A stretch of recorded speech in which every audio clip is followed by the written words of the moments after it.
Aloha, and welcome to the Secret Art of Huna podcast, where I'll be sharing how to use Huna, the carefully guarded spiritual, energetic and healing practices of the ancient Hawaiians, to help you transform those bits of your life that aren't working, to help you find your purpose, or maybe just to help you dump emotional baggage. I'm Dr. Jane Lewis, and 20 years ago I was burnt out, depressed, unfulfilled, disappointed, directionless and deeply, deeply miserable.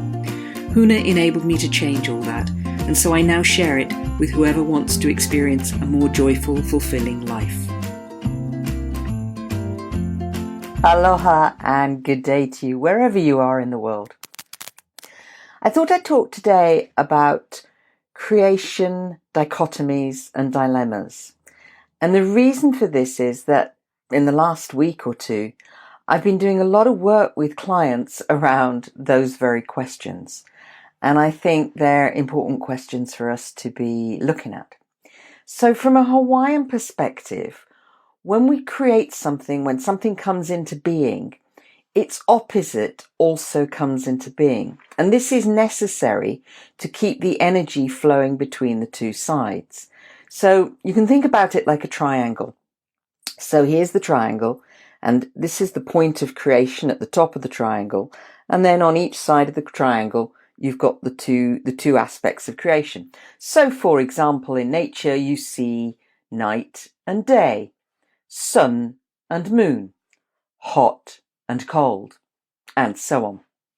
And of course, if you think about something like night and day, or if you think about high tide and low tide, the energy is always flowing between the night and the day along the bottom of the triangle, or between the high tide and the low tide. And especially with high tide and low tide, we can really watch it happening when you sit by the sea, except in the Mediterranean where there isn't any tide. But that's a whole other story.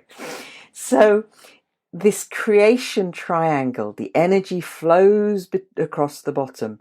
And sometimes it's more on one side and sometimes it's more on the other side, but it's always flowing. And there's always this pull.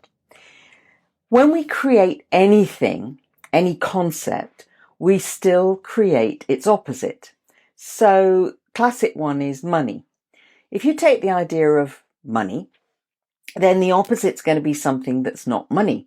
But depending on your beliefs and who you are and so forth, then this not money thing is going to look very different. So for some people, not money looks like poverty. For some people, not money looks like happiness.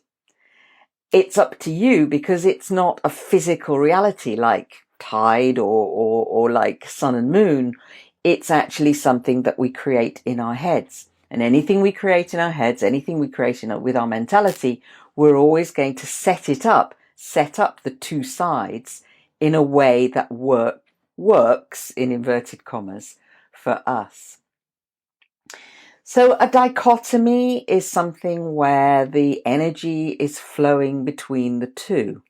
And in an ideal world, the energy flows between the two in a balanced way. So sometimes it's a little more one side, sometimes it's a little more the other, but it's balanced, it's harmonious. What tends to happen though is when we've got things beliefs and things that limit us in terms of our dichotomy. So for example, money, because as I say, it's a really easy one to work with. Most of us at some point have had dilemmas around money or issues around money. So when we work with our dilemma, we want this flow.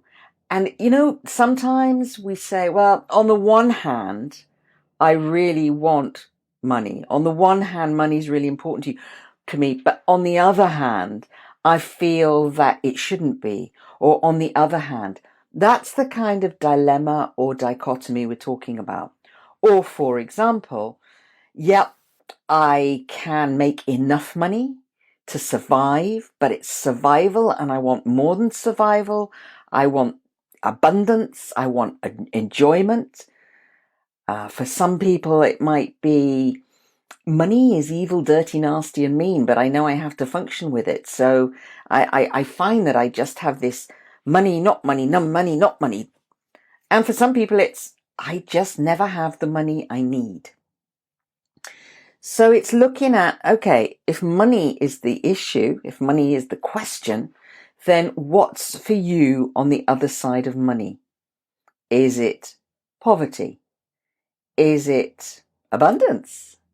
Is it health? Is it ill health? Do you work too hard in order to get the money that you need? Is it, well, I'm either sick or I've got money. So finding that dichotomy is really important. And on the Huna retreats that I run and that we run in Hawaii, we teach people a brilliant, brilliant technique for resolving these kinds of dichotomies. Because here's the problem. This is your creation. You've set this up with your own mentality, with your own head.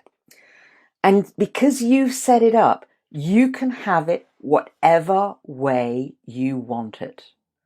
Night and day, that's a bit more tricky. You didn't set it up with your mentality, although your experience of it, of course, you set up with your mentality. But these things that we actually set up ourselves with our own brains, we can change that in the flash of in the blink of an eye at will. So when you're thinking about issues and challenges in your life, one of the things that you can think about is, how have I got this set up so that I have money and poverty, so that I have relationship and no fun, so that I have health and fitness and too much effort, whatever those dichotomies are. So look at your dichotomies, look at your dilemmas, look at where the energy isn't flowing smoothly and journal around that. And you may find in the journaling that it actually releases anyway. If that doesn't happen, then get in touch. You can PM me, you can direct message me on Facebook, you can you can book a call, secretartofhuna.com/diary. And as I say, we do work on this at retreats, so you can always book on a retreat as well. So look forward to talking to you again very soon. Take care now. I hope you've enjoyed today's podcast. If you want to bring about rapid transformation in your life, check out secretartofhuna.com, where you can also download a free meditation to help you with self-forgiveness. You can also look out for Secret Art of Huna on social media such as Facebook and LinkedIn. Look forward to talking to you again very soon.